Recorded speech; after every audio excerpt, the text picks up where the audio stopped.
Welcome to the Warp. This week I'm going to talk about revised aliens. These are all aliens that have been published previously, but in the Fantasy Flight version, they're slightly different, and in some cases they're totally different. Let's take a look. First up is Aristocrat. The big change with the Fantasy Flight edition is we added the 60-second time limit to forming your initial hand. It's 8 cards, and you're not allowed to have the Aristocrat flair, which is a holdover from the previous versions of Aristocrat. Now, the Eon version had no time limit and only a 7-card hand, and the Mayfair version had no time limit and also included that you could not add the Keeper Edict or artifact to your initial hand. Now, the Keeper artifact is still not even a part of the Fantasy Flight version. Maybe it'll appear one day, but unless it shows up in the Cosmic deck, it will not be an issue for Aristocrat because Aristocrat is not allowed to search the reward deck when forming that initial hand. Changeling does not have much different in the Fantasy Flight version except that there's this new portion that says you can draw a card instead of swapping alien sheets. And that essentially makes Changeling an optional alien even though technically it's mandatory. So you have to either draw a card or swap alien sheets. It gives you a little more control with Changeling, which is a change that I like quite a bit for this alien. Chosen is an alien that only appeared in the Mayfair edition before the Fantasy Flight edition, and that original version just drew the top card of the deck, and if it was an encounter card, then Chosen could replace his own card with the new one. And the odds of you getting something that was better than what you played was generally not very good, hence the change. Now, the current version of Chosen gets to draw 3 cards, and if there are encounter cards among the 3 drawn, Chosen can add attack cards together or replace the card revealed with one of the cards drawn. It may be a little bit overpowered, but at least it gives you more to work with and a much higher chance of success.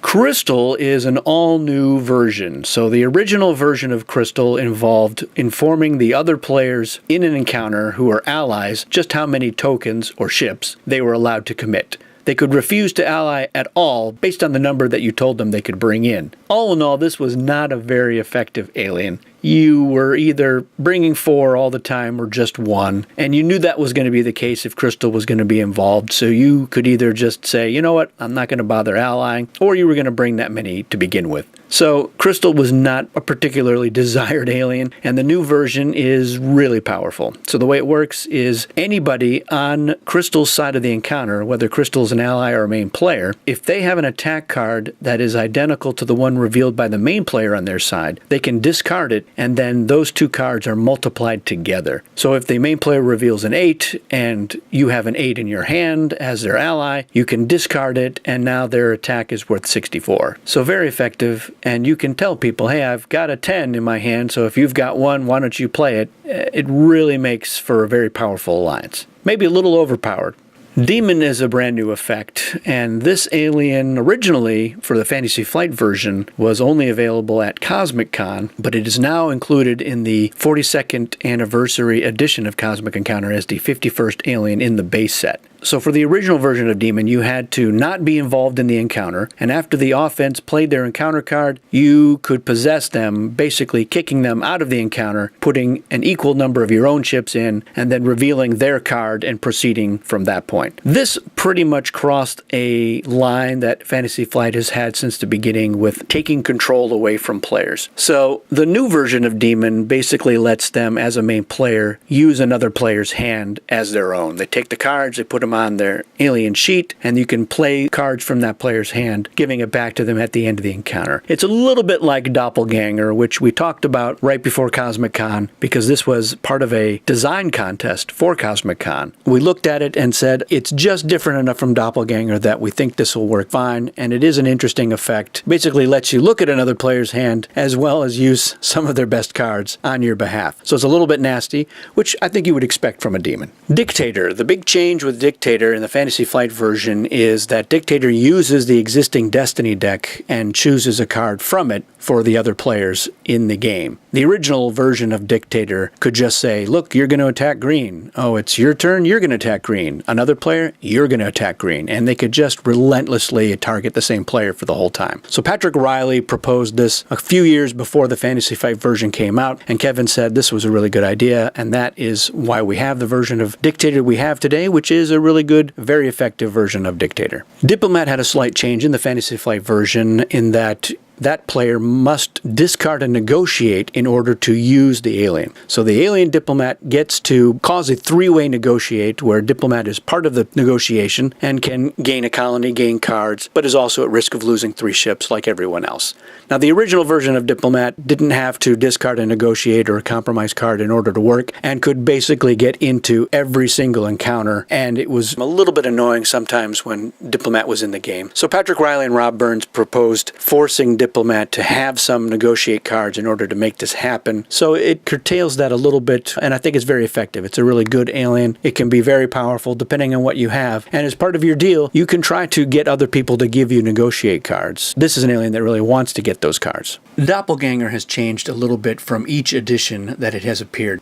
So for the original Eon version, if Doppelganger was a main player, he could ask any other player for their highest attack card and a compromise card, and that was what they were going to use for that encounter. The Mayfair version played it a little bit differently, where Doppelganger would ask a player for 2 cards. They didn't have to be encounter cards, they could be whatever. And if Doppelganger didn't like them, then he could look through the rest of that player's hand and choose 2 cards that they wanted. So there was a little bit of a mind game there that I liked quite a bit in this Mayfair version. There were people who complained about this change to the alien. So the Fantasy Flight version is a little bit more like the Eon version in that you are requesting 2 encounter cards from a player, but you cannot target your opponent, which I think was one of the big issues that the Mayfair people originally had with it. It really became problematic if every time you face Doppelganger, you're giving them your best card, and there's really little chance of beating Doppelganger under those circumstances. So all in all, I think this is a pretty good change to Doppelganger. I'm pretty happy with this alien. It can still be very powerful. The change to Empath was originally proposed by Gary Huckabee. The original version only worked if Empath was the one who played the negotiate card or compromise card. The updated version is if either of the 2 main players reveals a negotiate card, and Empath is one of those main players, Empath can create a deal situation. So it gives Empath a little bit more flexibility in creating a deal situation, which can be very important when Empath is the defense. And in this situation, Empath can possibly gain a foreign colony. Grudge has gone through some minor tweaks over the years. The original Eon version, you would lose 4 ships if Grudge won the encounter, but there was no penalty if Grudge lost the encounter. And with the Mayfair version, they added in that you lose 2 ships if Grudge loses the encounter, and 4 if Grudge wins the encounter. The Fantasy Flight version turns things around a little bit. You lose 1 ship if the Grudge wins the encounter, and you lose 4 ships if the Grudge loses the encounter. So there's a lot more at stake here for players because, to be honest, if you're not allying with the Grudge has less of a chance of winning an encounter. When the Grudge invites a lot of players to ally, part of it is to see if they'll do it or not and give them the Grudge tokens, but the other part is if you need allies, you're asking players to help you. And if they're not helping you, you're more likely to lose. And here Grudge is counting on that in some cases. Industrialist has gone through a couple of changes, and it's only been in the Mayfair edition, although it was proposed in an issue of Encounter magazine before Mayfair published it, and each version is slightly different. Now, the way the Fantasy Flight version works is if you lose an encounter, you take your attack card and you place it on your alien sheet, and you form a stack, which you add to subsequent encounters, and that stack never resets. However, your opponent can let you win an encounter instead of letting you add a specific attack card to your permanent stack. Now with the Mayfair version, if you won an encounter, you discarded the whole stack. It would grow each time you lost an encounter, but once you win, then you're starting over again. The original version proposed by James Beach and James Rasfield was that you built the stack whenever you won, not when you lost. And compromise cards were added as well, but they counted as 0, and the stack reset when you lost an encounter. I kind of like the way that the Fantasy Flight version is working. It's a little bit more manageable, but it can still be very powerful. A laser is an alien that was pretty much revised completely. Now, the original version let you, as the laser, choose a card at random from your opponent, and that's the encounter card that they were going to have to play. Kevin Wilson felt like this took away a little bit too much control from players, so he didn't want to use this version of Laser. I wanted to capture the spirit of the original, but make it a little more user-friendly. So the way it works now is you choose a certain number of cards at random from a player's hand, and then they're just set aside. They can't use those cards. And the number of cards is based on the number of ships that that player has in the encounter. This version of Laser does have a pretty brutal auto-win feature. If you take their last encounter card out and set it aside, then they just lose the encounter at that point. And that really incentivizes Laser to target a player where they have more ships rather than fewer ships. And it really forces players attacking Laser to only send 1 or 2 ships, because that's how many cards they're going to have lasered out of their hand.